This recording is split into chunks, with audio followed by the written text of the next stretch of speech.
नमस्कार, स्वागत है आपका न्यूज बाइस्कोप में। सिटी स्कैनर के साथ मैं हूं आसिया। बिहार दिलचस्प चुनावी मोड़ पर पहुंच गया है और हर सीट की अपनी कहानी है और हर सीटों को हम स्कैन करते भी जा रहे हैं, उनके मिजाज को टटोलने की कोशिश कर रहे हैं। आज भी हम कुछ विधानसभा सीटों को स्कैन करेंगे और उस सीट के मिजाज को, उस सीट के रिकॉर्ड को जानेंगे और मुकाबला किस तरह होगा, क्योंकि अब बहुत जल्द चुनाव की भी घोषणा होगी, तो उसके लिए आप सभी तैयार हैं और हम भी तैयार हैं। तो हमारे साथ इस वक्त स्टूडियो में मौजूद हैं वरिष्ठ सहयोगी राकेश रंजन, जो आपको सीटों के मिजाज के बारे में जानकारी देंगे।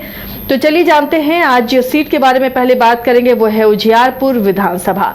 उजियारपुर विधानसभा में फिलहाल तो राजद का कब्जा है, यहाँ लालटेन जला हुआ है, लेकिन क्या इस सीट का मिजाज ऐसा ही रहा है? रंजन जी, इस सीट को अगर स्कैन करते हैं आप, तो क्या नजर आता है? राजद हमेशा से यहाँ लालटेन जलाता रहा या फिर उलटफेर होते रहे हैं? देखिए, राजद का ये मजबूत गढ़ है, किला है। देखिए, उजियारपुर विधानसभा क्षेत्र जो है उसका गठन 2008-9 परिसीमन के अनुसार हुआ और 2010 में यहाँ पर पहली बार चुनाव हुआ और तब से जो 3 चुनाव हुए हैं उस तीनों ही चुनाव में उजियारपुर में लालटेन ही जला है।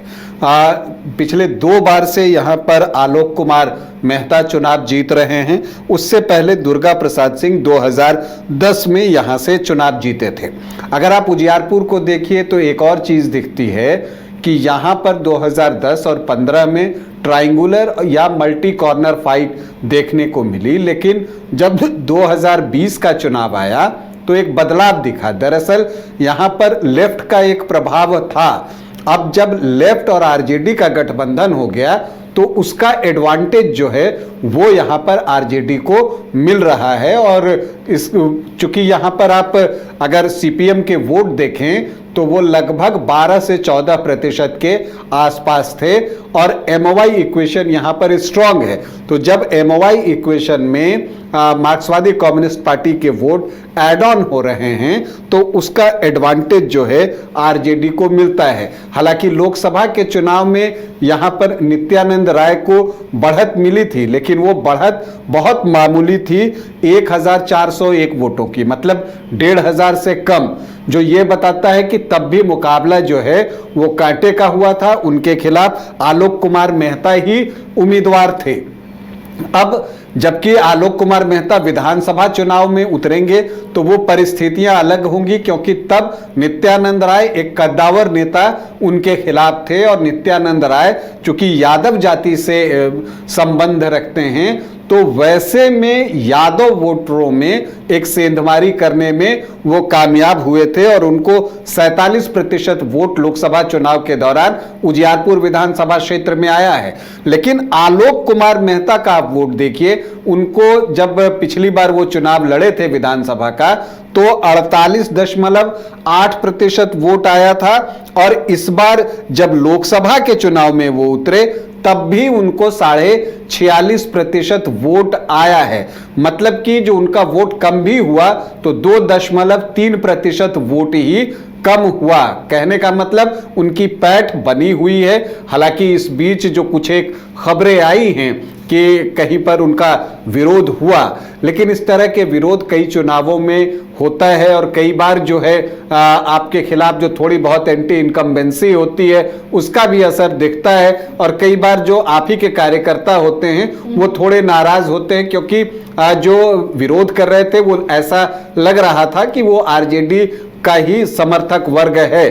तो ये चीजें यहां पर दिखती हैं। तो अभी भी अगर आप उजियारपुर में देखें तो एक कांटे के मुकाबले की उम्मीद कर सकते हैं या स्लाइट एज आप आलोक कुमार मेहता को दे सकते हैं, चूंकि वो बड़े लीडर हैं, लालू परिवार के करीब हैं, तेजस्वी यादव के करीब हैं। जब महागठबंधन की सरकार बनी तब जो है वो मंत्री भी बनाए गए थे और राजद के कुशवाहा फेस भी हैं। बीच में जब राजद प्रदेश अध्यक्ष चुन रहा था तो उस समय बड़ी चर्चा थी कि आलोक कुमार मेहता जो है वो प्रदेश अध्यक्ष बनाए जा सकते हैं। हालांकि रेस में आखिर में वो थोड़े पिछड़ गए और मंगनी लाल मंडल जो है वो प्रदेश अध्यक्ष बनाए गए, लेकिन यहाँ पर वो सारी चीजें दिखती हैं।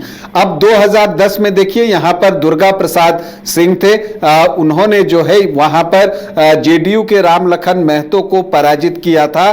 13,031 वोट से। हालांकि तब कांग्रेस ने भी अपना प्रत्याशी यहां पर दिया था और सीपीएम के प्रत्याशी को भी 14.5% से ज्यादा वोट आए थे। लेकिन जब आप आरजेडी और कांग्रेस के वोट को तब भी जोड़िएगा तो 32.72 में जब आप 8.5 जोड़ते हैं तो वो 40% 42% के आसपास आंकड़ा पहुंच जाता है। 2015 में जब महागठबंधन बना तो एक आइडियल सिचुएशन था महागठबंधन के लिए, क्योंकि अंकगणित समीकरण सब उसके पक्ष में थे और तब आरजेडी ने यहां से आलोक मेहता को टिकट दिया था और आलोक मेहता जो है तब 47,460 वोटों से चुनाव जीतने में सफल रहे थे और उन्होंने आरएलएसपी के कुमार अनंत को शिकस्त दी थी। लेकिन तब भी सीपीएम अलग चुनाव लड़ रहा था और उसको 11.5% से ज्यादा वोट आए थे। लेकिन 2020 में जेडीयू की वापसी हुई एनडीए फोल्डर में, तो सीपीएम जो है चूंकि लेफ्ट पार्टी है तो लेफ्ट पार्टी आरजेडी के साथ महागठबंधन में आ गई और वहां पर कांग्रेस पहले से थी और तब आलोक कुमार मेहता को 48.8% 90,601 वोट आए थे और उन्होंने बीजेपी के शील कुमार राय को 23,268 वोटों से पराजित किया था। आरएलएसपी के प्रशांत कुमार पंकज को तब 2.5% से थोड़ा कम वोट आया था। तो ये चीजें आपको उजियारपुर में दिखती हैं। लेकिन एक दिलचस्प बात है कि यहां एमओवाई स्ट्रांग है और उसके साथ आरजेडी कुशवाहा कैंडिडेट दे देता है। कुशवाहा वोटर्स की संख्या यहां पर 11 से 12% है और जब आप कुशवाहा और कुर्मी को जोड़ लीजिए तो वो 14 से 15% के आसपास है। तो जो आरजेडी का समीकरण है वो बहुत स्ट्रांग हो जाता है। एमओवाई के साथ जब कुशवाहा जुड़ जाता है तो वो आपको अगर आप देखिए तो लगभग जो है वो 36 से 38% के आसपास जुड़ जाता है अगर उसमें आप कुर्मी को भी जोड़ देते हैं। और दूसरी तरफ एनडीए का वोट क्या रहता है, सामान्य जाति के 16 से 17% वोट हैं, वैश्य 10 से 11% है, तो 26 से 28% वोट होता है। और अगर बीजेपी यादव कैंडिडेट देता है तो उसको उम्मीद होती है कि यादव वोटों में सेंधमारी होगी। लेकिन विधानसभा चुनाव में यादव वोटरों में उतनी सेंधमारी नहीं होती, क्योंकि जो यादव होते हैं उनको लगता है कि तेजस्वी यादव मुख्यमंत्री बन सकते हैं। तो इसका नुकसान विधानसभा चुनाव में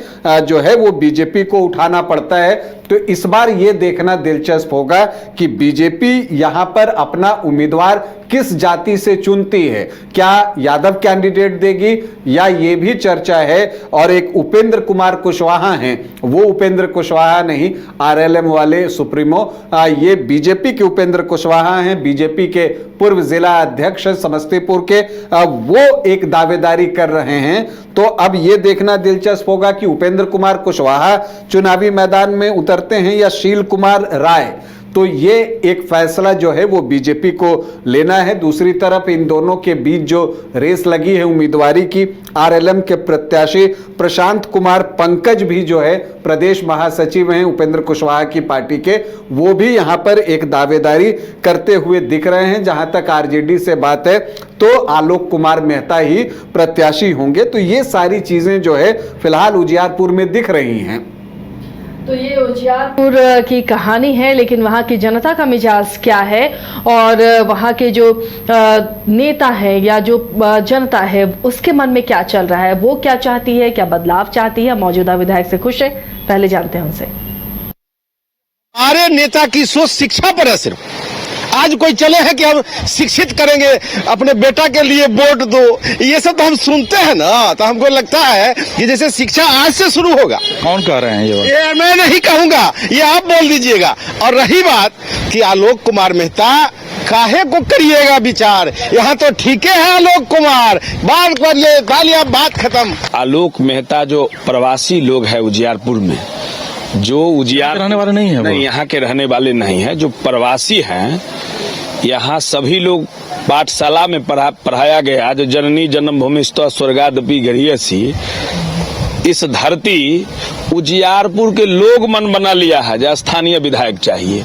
तो कुछ लोग हैं, जब ईस्ट इंडिया कंपनी आई तो मानसिक गुलामी वाले और जयचंद की कमी भारत में उस समय में भी नहीं थी। तो ये है, आपने जो वायरल वीडियो देखा वो जनता की आवाज है। ये लोग अपना पक्ष मरम्मत कर रहे हैं। बिहार में डबल इंजन की सरकार है और वो डबल इंजन की सरकार नीतीश जी और मोदी जी के नेतृत्व में है। वो सरकार पूरी तौर पर फेलियर हो चुके हैं। कैसे फेलियर हो गई ये बताइए। फेलियर ये हो चुके हैं कि उन्होंने कहा कि हम बिहार में सुशासन लाएंगे। सुशासन के नाम पर बिहार की जनता ने उनको सत्ता सौंपा। आपको लगता है कि बिहार में सुशासन है? प्रत्येक दिन हत्या, बलात्कार, रेप, इस तरह की घटनाएं घट रही हैं।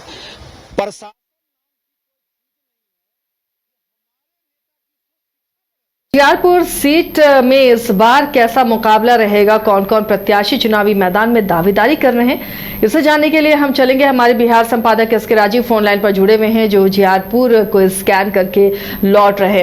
राजीव जी, उजियारपुर आप गए, वहां जनता के मिजाज को जानने की कोशिश की, प्रत्याशी कौन कौन हो सकते हैं उसकी भी पड़ताल की, समीकरण देखा, क्या लगता है उजियारपुर में कैसा मुकाबला रहेगा इस बार? नहीं, देखिए आसिया जी, दरअसल में अभी भी हम उजियारपुर में ही मौजूद हैं और पटना के रास्ते में हैं। देखिए, उजियारपुर का जो माहौल है वो यहाँ पे आप कह सकते हैं कि एंटी इनकम्बेंसी है, लेकिन सरकार के खिलाफ नहीं है बल्कि लोकल विधायक के खिलाफ है। दरअसल में आलोक मेहता जो कि आरजेडी कोटे से हैं, वो यहाँ लगातार आप कह सकते हैं कि 4 टर्म से एमएलए हैं, क्योंकि 4 टर्म से लगातार आरजेडी की ही ये सीट रही है। और आलोक मेहता जो हैं वो आरजेडी के बड़े और कद्दावर नेताओं में शुमार हैं और लालू प्रसाद यादव के भी काफी करीबी थे। उनके आलोक मेहता के जो पिताजी थे वो भी मंत्री थे लालू जी की सरकार में, और आलोक मेहता भी मंत्री रहे हैं। अभी जब 17 महीने की सरकार बिहार में बनी थी तो उसमें भी शिक्षा मंत्री थे और भूमि सुधार एवं राजस्व मंत्री थे। तो आलोक मेहता के प्रति नाराजगी जो है वह लोगों में साफ देखने को मिली। इवन की जो मैं वहां पर पब्लिक शो कर रहा था जनता के प्रत्याशी, उसमें भी जो बड़ी संख्या में जो लोकल वहां पर लोग उपस्थित हुए थे वो लोग कह रहे थे कि आलोक मेहता यहाँ के स्थानीय नहीं है, वो बेसिकली वैशाली के रहने वाले हैं और यहाँ आकर वो चुनाव लड़ते हैं। तो इस बार बाहरी बनाम भीतरी का मुद्दा जो है वो यहाँ पर इस चुनाव में देखने को मिलेगा। हालांकि आरजेडी की तरफ से तो आलोक मेहता चुनाव प्रचार में लग गए हैं, लेकिन एनडीए की तरफ से अभी तक कोई प्रत्याशी फाइनल नहीं हुआ है कि एनडीए से आखिर कौन उम्मीदवार होगा। बीजेपी के जो कमलनाथ राय हैं वो अपनी दावेदारी ठोक रहे हैं, वो हमारे कार्यक्रम में आए हुए भी थे बतौर विशिष्ट अतिथि। इसके अलावा जो उपेंद्र कुशवाहा की जो पार्टी है रालोमा, उसके भी उम्मीदवार हैं आनंद भारती, उनके विषय में कहा जा रहा है कि उनकी उम्मीदवारी तय है। तो एनडीए ने अभी तक अपने उम्मीदवार के नाम का खुलासा नहीं किया है। यही वजह है कि अभी नाम जो है वो क्लियर नहीं हो पाया है। जनसुराज पार्टी से निश्चित तौर पर जो बमशंकर थे वो वहां मौजूद थे, बमशंकर मिश्रा, और वो जनसुराज से अपनी उम्मीदवारी को पेश कर रहे हैं। तो कुल मिलाकर के आप यह कह सकती हैं कि आलोक मेहता को लोगों के रोष का भी सामना करना पड़ रहा है। परसों आलोक मेहता जब एक गांव में गए हुए थे तो वहां पर लोगों के विरोध का उनको सामना करना पड़ा और गो बैक के नारे जो हैं वो स्थानीय लोगों के द्वारा लगाए गए। और स्थानीय लोगों का कहना है कि आलोक मेहता लोगों की बातों को नहीं सुनते हैं, पटना जाने पर उनसे मुलाकात नहीं हो पाती है, वो फोन पिक नहीं करते हैं। तो आप कह सकते हैं कि आलोक मेहता के प्रति जो है यहाँ के विधानसभा में के लोगों की नाराजगी जो है वह साफ देखने को मिली। लेकिन एनडीए की तरफ से भी पिक्चर क्लियर नहीं किया गया है कि आखिर एनडीए का उम्मीदवार आलोक मेहता के सामने जो पूरा मैदान है वो खाली है। अभी वो घूम घूम करके प्रचार कर रहे हैं। और जो मैंने आपको बताया आसिया जी कि जो एंटी इनकम्बेंसी है वो सरकार के खिलाफ नहीं है बल्कि स्थानीय विधायक के खिलाफ है। जी आसिया जी। चलिए, तो अब उजियारपुर की जनता को ये तय करना है कि वो किसे अपना नेता इस बार चुनती है। फिलहाल दावेदारी बहुत लोग कर रहे हैं, अब कौन बाजी मारेगा ये देखना दिलचस्प होगा। शुक्रिया राजीव जी इस तमाम जानकारी के लिए।